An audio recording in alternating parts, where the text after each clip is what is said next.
Hallelujah. जो बहन भाई इस वक्त वॉच कर रहे हैं फेसबुक लाइव, आपसे गुजारिश है कि इस मैसेज को शेयर जरूर कीजिएगा, क्योंकि बहुत सारी चीजें हैं जो हमारे मैसेज में एंड टाइम्स पर होती हैं, तो किसी और के लिए बरकत का बायस बन सकती हैं, तो इसे जरूर शेयर कीजिएगा। Hallelujah, hallelujah, hallelujah. पकड़ू हम यीशु के प्यासे हैं, पकड़ू हम यीशु के प्यासे हैं, खाली दाम है खाली कासे हैं, कोई तृष्णा यहाँ से न लौटे, कोई तृष्णा यहाँ से न लौटे, झोलियां खूब भरना चाहते हैं, पकड़ू हम यीशु के प्यासे हैं। हालेलुया। मेरी दुआ है कि ये प्यास आपके और मेरे दिल में हमेशा इसी तरह लगी रहे, और जो यहां पर मौजूद हैं, इट्स अ वंडरफुल थिंग कि आप अपनी फैमिली के साथ खुदा के घर में, मैं समझता हूं इससे ज्यादा खूबसूरत चीज कोई हो नहीं सकती। I will go quickly into my message, लेकिन मैं ये बताना चाहता हूं, बिलखसूस नॉर्थ अमेरिका में कोरोना वायरस खत्म भी हो गया, तो इसके बावजूद भी लोग जूम घर पर बैठकर मीटिंग देखना ज्यादा कंफर्टेबल, लेकिन मैंने हमेशा ये इसका प्रचार किया है कि खुदा के घर का कोई अल्टरनेटिव नहीं है। There is nothing can replace to be in the house of the Lord along with God's people. Throughout जब भी बाइबल मुकद्दस में किसी को जाती मुश्किल या कौम को मुश्किल आई है, तो उन्होंने खुदा के घर का रुख किया और खुदा के हुजूर में इल्तिजा की। और ज़बूर 46 में, ये मेरा पैगाम नहीं है, लेकिन मैं सिर्फ पूछना चाहता हूं, ज़बूर 46 कब लिखा गया था? जल्दी से 46 कब लिखा गया था? जब असीरियन आर्मी ने यहूदा को घेर लिया, बादशाह को धमकियां मिली, और उसने क्या किया? उस लेटर को लेकर जल्दी से, तो डबल भूल जाते हो, हैकल में गया, लेटर को सामने रखकर खुदा के हुजूर में गिड़गिड़ाया। तो सुबह सुबह क्या हुआ? खुदा के फरिश्ता ने 1,85,000 सोल्जर सीरियन आर्मी के मार दिए। तो फिर उसने ये ज़बूर 46 लिखा था। तो खुदा के घर में लोग गए हैं जब भी मुश्किल आई है। सो मैं इनकरेज करूंगा, आप जरूर खुदा के घर में आया करें, और जो आए हैं आप सबको सलूट करता हूं कि खुदा के घर का इश्क और पैशन होना चाहिए। आमीन। मैं कुछ बातें करके मेरे काफी मैसेजेस कॉलें आई हैं, तो उन चीजों को मैं एड्रेस करके फिर हम आज के पैगाम की तरफ जाएंगे। मुझे जो सवाल इन दिनों में पूछा गया कि क्या ये जो यूक्रेन की जंग है, ये बाइबल में है, और इसका वर्ल्ड वॉर 3 का बाइबल में कहा है? आप सुन रहे हैं ना? यूक्रेन की जो जंग है ये बाइबल में मेंशन नहीं है।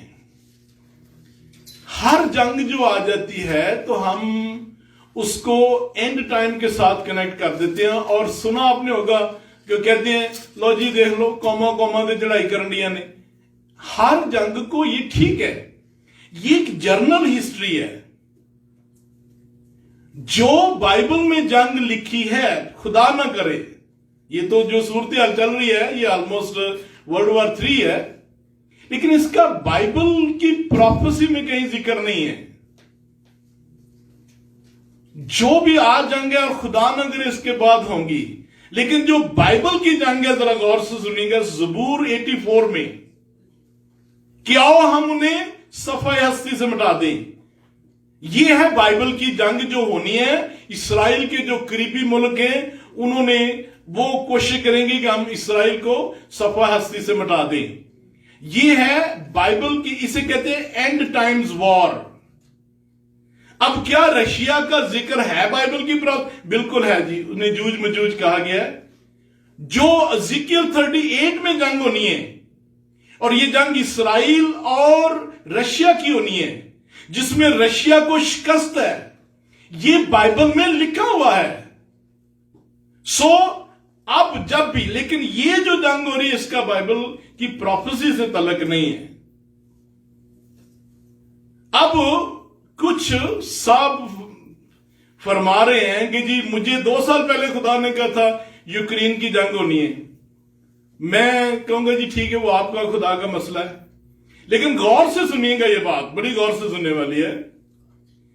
रेवलेशन के बाद खुदा ने कोई और नया रेवलेशन ना दिया है और ना ही कुछ जरूरत है, ये आखिरी है।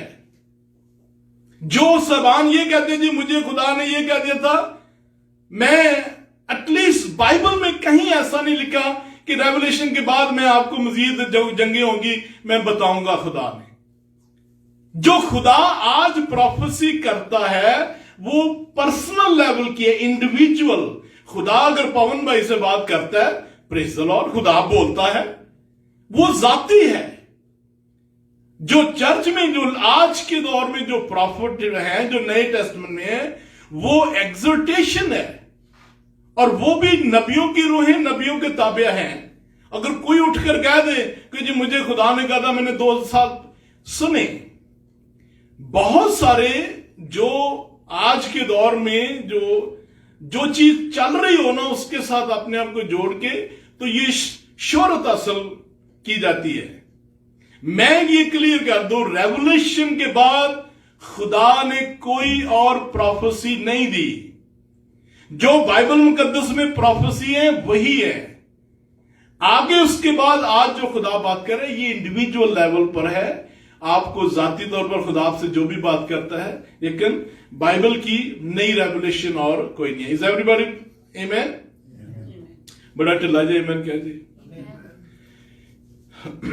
अब ये जो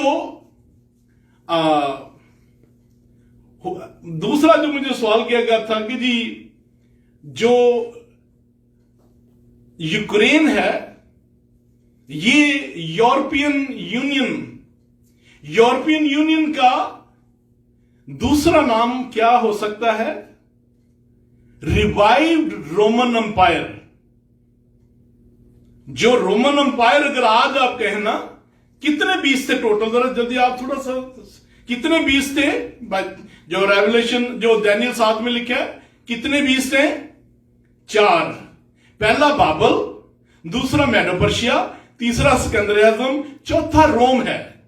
रोम की आज अगर हम प्रोफेसी में देखें, जो स्टैचू था और जो उसके घुटनों पर के जो 2 टांगों के नीचे जो अभी 10 टो हैं, 10 किंग्स जिसके 10 सींग जो समुद्र से निकलता है, वो हेवान, वो स्टेज अभी आनी है।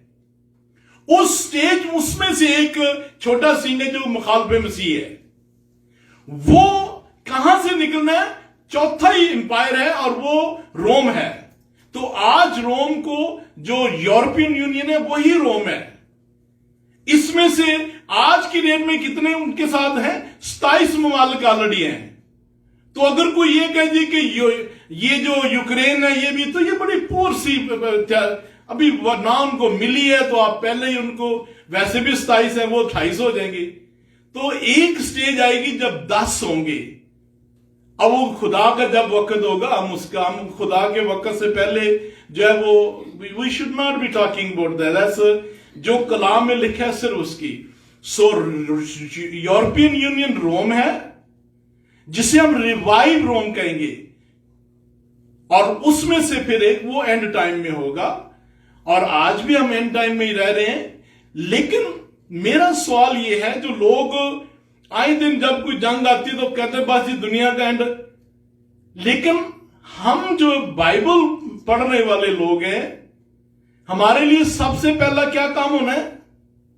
जल्दी से बोलिएगा, ये मेरा सब्जेक्ट नहीं था। रैप्चर। रैप्चर के बाद क्या होना है?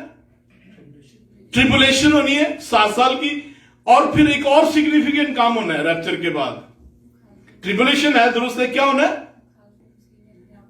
एक और बड़ा जरूरी काम है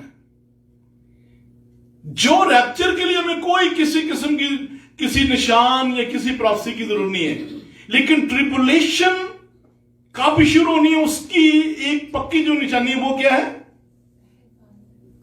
क्या ट्राई करें? अहद बांधना है। आई कितने दिनों बाद है, सॉरी, लेकिन बड़ी अच्छी बात की अहद, कॉविनेंट, दानियल 9 बाब, ये बड़ा जरूरी है। रैप्चर के लिए कोई किसी किस्म की प्रोफेसी की जरूरत नहीं है। ट्रिबुलेशन की निशानी क्या होगी? अहद बांधेगा, और उस वक्त कलीसिया आसमान पर जा चुकी है। उसके बाद क्या है? हम थोड़ा सा सफर कर लेते हैं। रैप्चर के बाद क्या है? ट्रिबुलेशन, फिर और जिसकी निशानी क्या होगी? अहद बांधा जाएगा, कॉवेनेंट। उसके बाद क्या है? थोड़ा जो तो डबल। उसके बाद क्या है? अगर मेरे करीब आ जाओ तो फिर थोड़ा कम आसान हो जाएगा। उसके बाद क्या है? चलिए फिर रिवर्स गेयर करते हैं। सबसे पहला क्या काम होने वाला है खुदा का? रैप्चर, ऊंची बोलना है। उसके बाद क्या है? ट्रिबुलेशन, जिसकी निशानी क्या होगी? अहद बांधा जाएगा, कॉवेनेंट। उसके बाद क्या है यार? 3.5 साल नहीं, 3.5 साल नहीं। उसके बाद खुदावंद यीशु मसीह ने वापस आना है, सेकंड कमिंग, और हमने किधर होना है? यीशु मसीह के साथ वापस आना है। रैप्चर में क्या होना है? कलीसिया ने ऊपर जाना है, और आमदे सानी में क्या होना है? खुदावंद यीशु मसीह के साथ वापस आना है। फिर क्या होना है? नहीं, कुछ और भी कड़ाक होना है। खुदावंद यीशु मसीह ने मुखालिफ मसीह को शिकस्त देनी है, बैटल ऑफ आर्मगेडन। और फिर उसके बाद जो है खुदावंद यीशु मसीह की ने दुनिया की जजमेंट करनी है, जैसे एल्डर साहब ने कहा।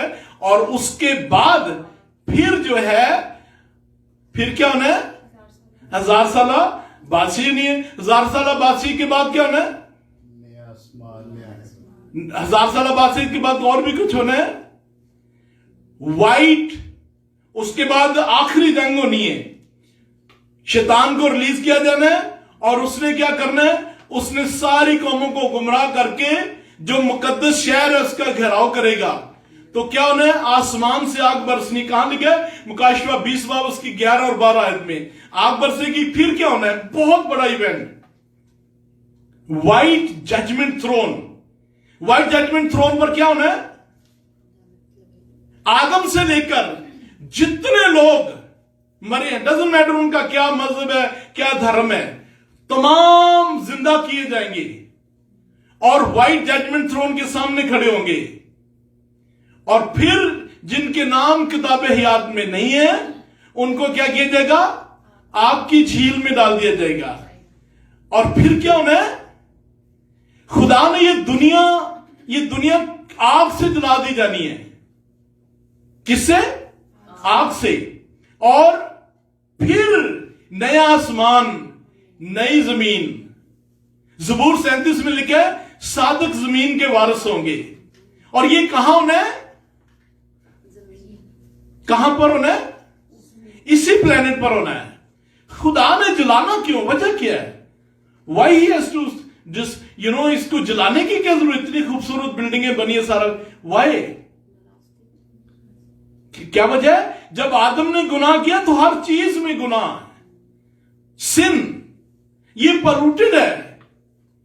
ये जमीन जो सारा इसमें जो है वो नए सिरे से खुदा को इट हैज टू, इसी जमीन को नया और आसमान जो है खुदा ने, so the reason he has to burn it with fire, क्योंकि गुनाह की वजह से जो आदम से हुआ। मैं इससे पहले कि अपने पैगाम की तरफ बढ़ूं, जो भी पास्टर साहबान हैं या अपने आप को नबी कहलाते हैं, आज की डेट में अगर कोई ये प्रोफेसी करे जी मुझे खुदा ने ये बताया था वो बताया था, I believe all with my heart God can speak to any one of you. लेकिन ये जो इवेंट है या नई प्रोफेसी है कि दुनिया, बाइबल में ऐसा कुछ नहीं है। रेवलेशन आखिरी किताब है, उसके बाद खुदा ने कोई नई रेवलेशन नहीं दी, ना ही मैं आपको बाइबल में देखता हूं कि खुदा will give a new plan. जो सारा कुछ चाहिए, all the plans future eternity के लिए सारा कुछ उसमें लिखा हुआ है। कहना ये रेमेन निकालेगा मेरे साथ रेवलेशन चैप्टर 1 निकालिएगा।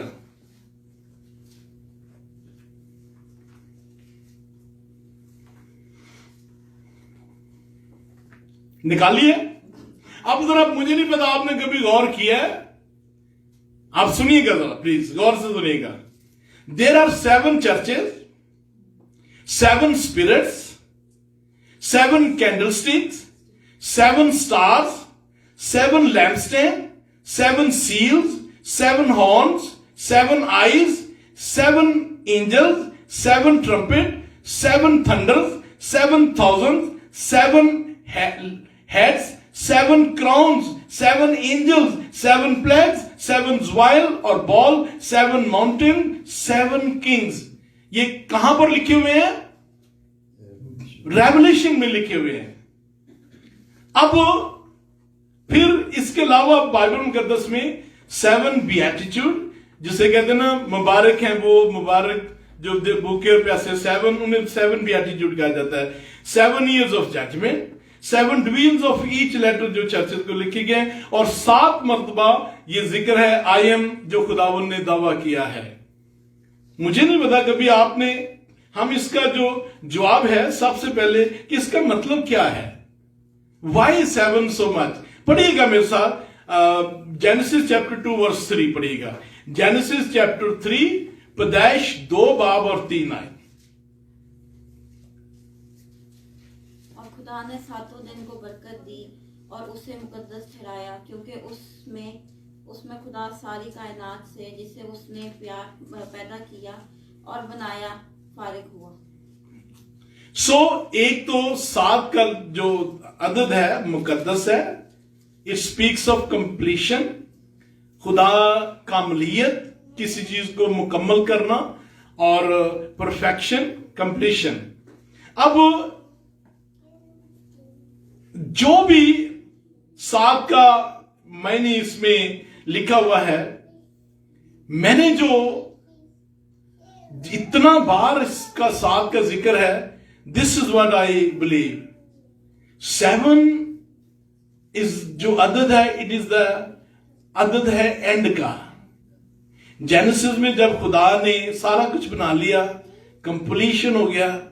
रेवलेशन जो है, जब तमाम चीजों का एंड हो जाना है, this is the book of the end. आपने कभी, मुझे आजकल तो नहीं पता, फिल्मों में फिल्म के एंड में क्या लिखा होता था? The end. तो जो रेवलेशन की किताब है, this is the book of the end, और इसमें तमाम जो जब दुनिया का एंड होना है तो उसके बारे में खुदा ने हमें बताया है। मेरे साथ निकालिएगा वर्स नंबर 3 और उसका आखिरी हिस्सा जरा हम पढ़ेंगे। जी, मुकाशवत 3 बाब और पहला बाब और उसकी 3 आयत और उसका 30 पूरी आयत पढ़ दीजिए। इस मुल्क की किताब का पढ़ने वाला और सुनने वाले और जो कुछ इसमें लिखा है उस पर अमल करने वाले मुबारक हैं, क्योंकि वक्त नजदीक है। जो पहले तो आपने देखा होगा कि जो पढ़ने वाला है, जो सुनने वाला है, और जो इस पर अमल करने वाला है।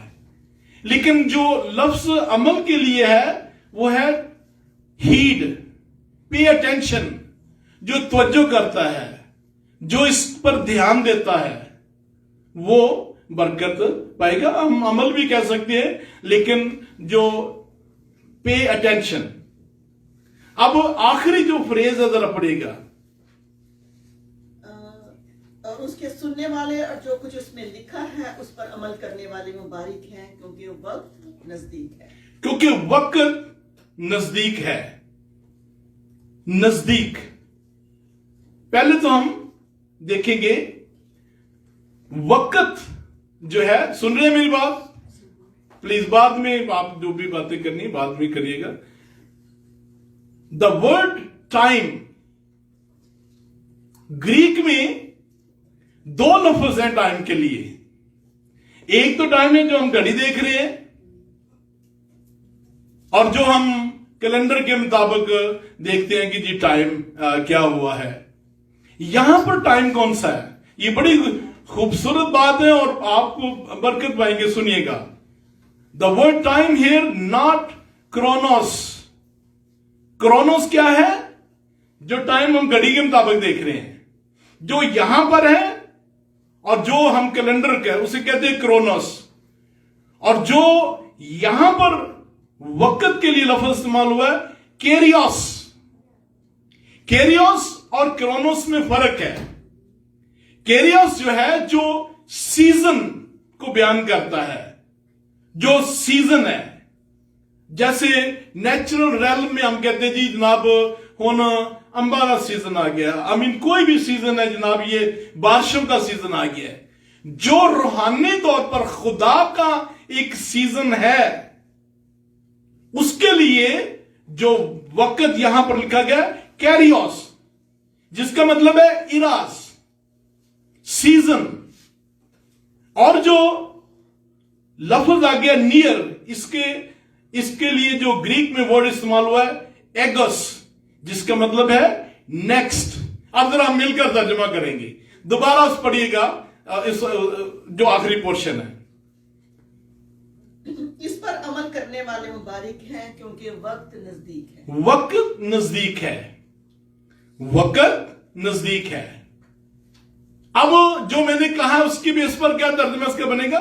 जो लिखा है तर्जुमा परफेक्ट है, मैं नहीं, लेकिन मैं इन डेप्थ अगर हम जाएं तो उसका मतलब क्या बनता है, मुझे जरा आप मदद कीजिएगा।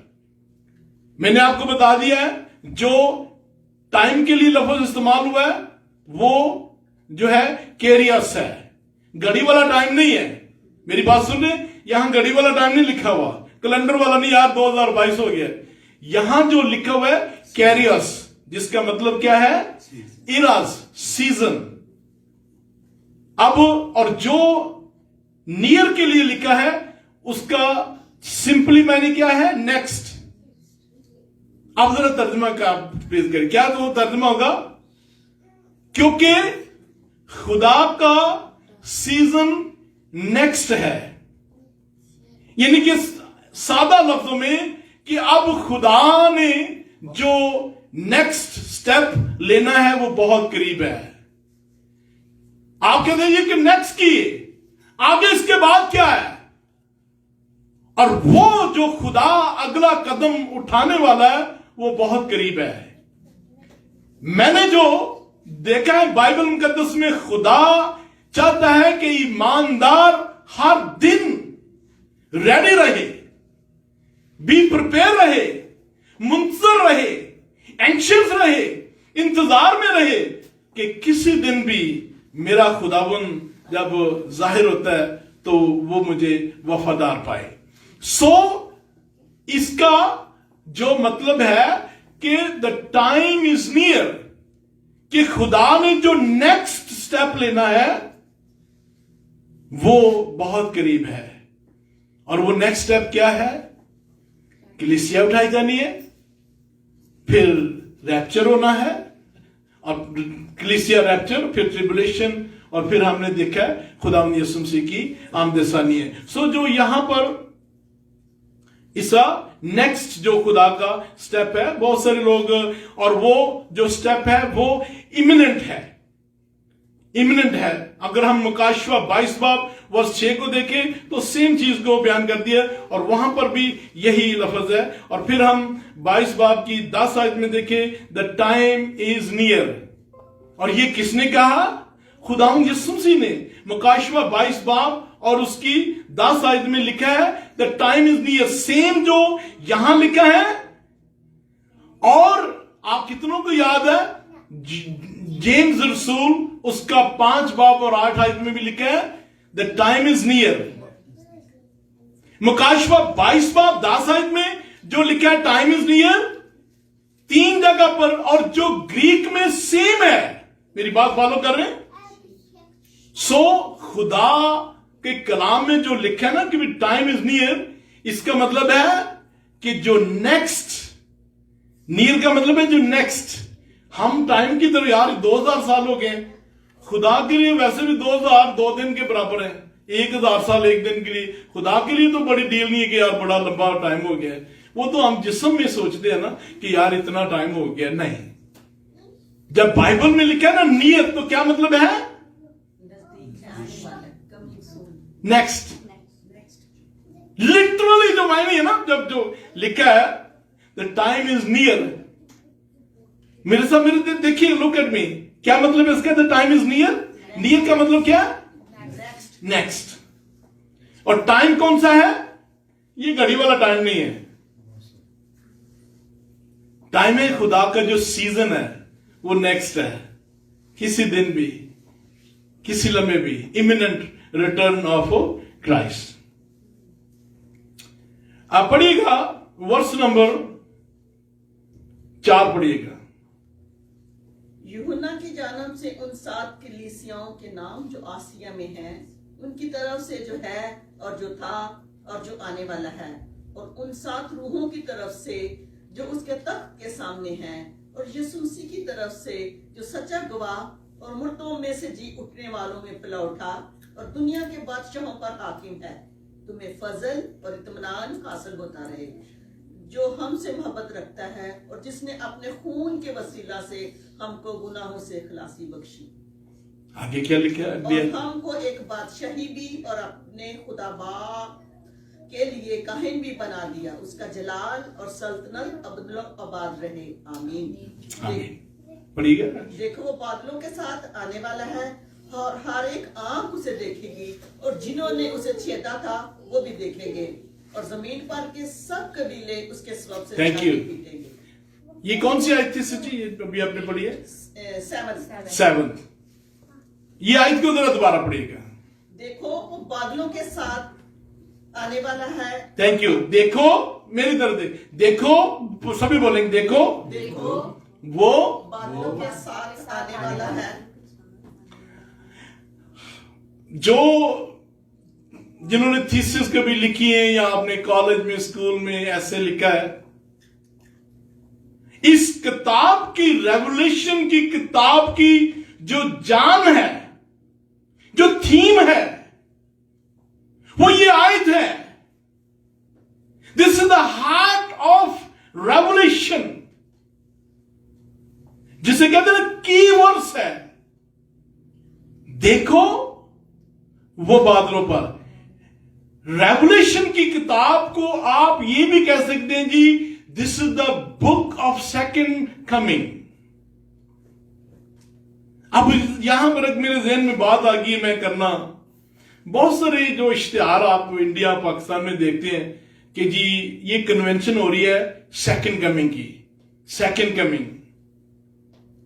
अब मेरे ख्याल में जो अगर वहां लिखा जाए pre millennial return of Christ, जरा मैं दोबारा रिपीट कर दूं, pre millennial return of Christ, और आमदे सानी, जो आमदे सानी के लिए दूसरी फ्रेज है वो pre millennial return of Christ ही है, उसे भी आमदे सानी कहेंगे। पर उसमें और उसमें फर्क क्या है? फर्क यह है कि जो लोग नहीं मानते बादशाही को, उनके लिए वो बात गोलमोल हो जाती है कि जी आमदे सानी। लेकिन जब आप ये कह देते हैं pre millennial return of Christ, इसका मतलब है कि जी खुदा ने आना है और बादशाही भी करनी है 1000 साल के लिए। ये उसमें बड़ा क्लियर हो जाता है। और उसमें फिर जब अगर आप वो लिख देते हैं तो फिर आप उस बात में जो है यू आर उसके लिए आप बाउंड हैं, then you speak on that. खैर, जो दोबारा से चीज वो पढ़ेगा, मैं उस पर कमेंट करके फिर हम आगे चलते हैं। देखो वो बादलों के साथ। ये बादल कौन सी है? जो बादल आप बाहर देख रहे हैं, जो ये जो ग्रीक में लिखा है शिकायना ग्लोरी, जो इस्राएल के लोग जब जाते थे तो बादल आगे आगे उनके चल रहे होते थे, ये वो बादल है शिकायना ग्लोरी। माय डियर फ्रेंड, काश आप स्टडी करें, आई एम लॉस्ट। रेवलेशन पूरी में जब भी यीशु मसीह आपको नजर आएगा, किस में नजर आएगा? शिकायना ग्लोरी, जलाल में। लाल में। और झलक नजर आएगी आपको, जैसे झलक किसको नजर आई थी? स्टीफन को।